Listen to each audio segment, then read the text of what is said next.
حضرت عزیر علیہ السلام کا موت کے بعد دوبارہ زندہ ہونا۔ حافظ ابن کثیر اسحاق بن بشیر کے حوالے سے تحریر فرماتے ہیں کہ حضرت عزیر علیہ السلام بڑے دانا نیک انسان تھے۔ ایک دن اپنی زمین کی طرف نکلے، واپسی میں ایک ویران عمارت میں ٹھہر گئے۔ کیونکہ گرمی سخت تھی، آپ اپنے گدھے سے اتر کر عمارت میں داخل ہوئے۔ آپ کے ساتھ کھانے کے 2 ٹکڑے تھے، ایک ٹکڑے میں انجیر اور دوسرے میں انگور تھے۔ آپ نے اپنے ساتھ موجود پیالہ نکالا اور اس میں انگور نچوڑے، پھر خشک روٹی نکالی اور اسے مشروب میں ڈال دیا تاکہ کچھ نرم اور میٹھی ہو جائے تو کھا لیں۔ آپ تھوڑی دیر کے لیے لیٹ گئے، نظر عمارت کی ویران چھت کی طرف اٹھی تو دیکھا کہ یہاں عمارت اپنے عرصے پر کھڑی ہے اور اس کے رہنے والے مر چکے ہیں، جن کی پوسیدہ ہڈیاں بکھری پڑی تھیں۔ تو آپ کی زبان سے بے ساختہ نکلا، اللہ کیسے ان کو موت کے بعد زندہ فرمائے گا؟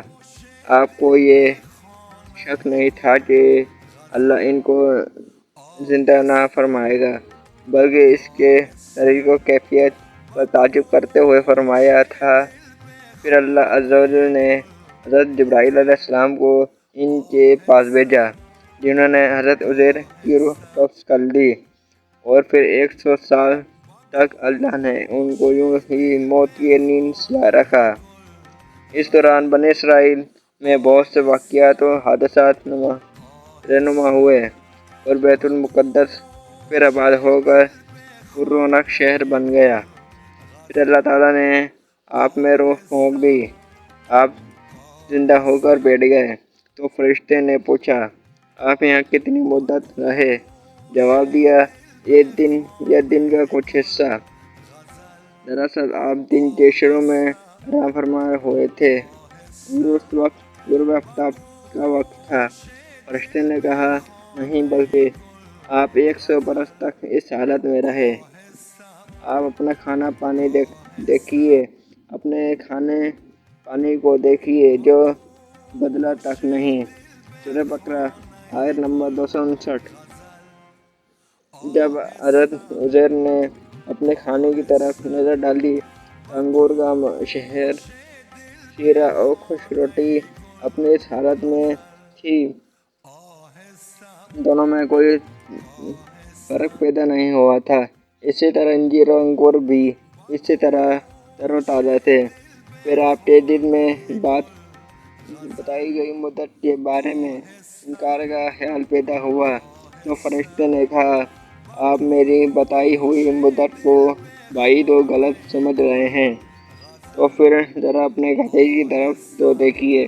جب حضرت عزیر علیہ السلام نے گدھے کی طرف دیکھا تو حیران رہ گئے، کیونکہ اس کی ہڈیاں گل سڑ کر پوسیدہ ہو چکی تھیں۔ فرشتے نے ہڈیوں کو حکم دیا تو ہڈیاں ہر طرف سے اکٹھی ہو کر ایک جگہ جمع ہوئیں اور پھر جڑ کر ڈھانچہ بن گئی۔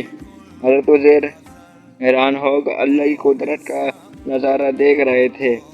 پھر اس ڈھانچے پر رگیں چڑھیں، پٹھے بنے، گوشت چڑھا اور پھر ان پر کھال و بال آ گئے۔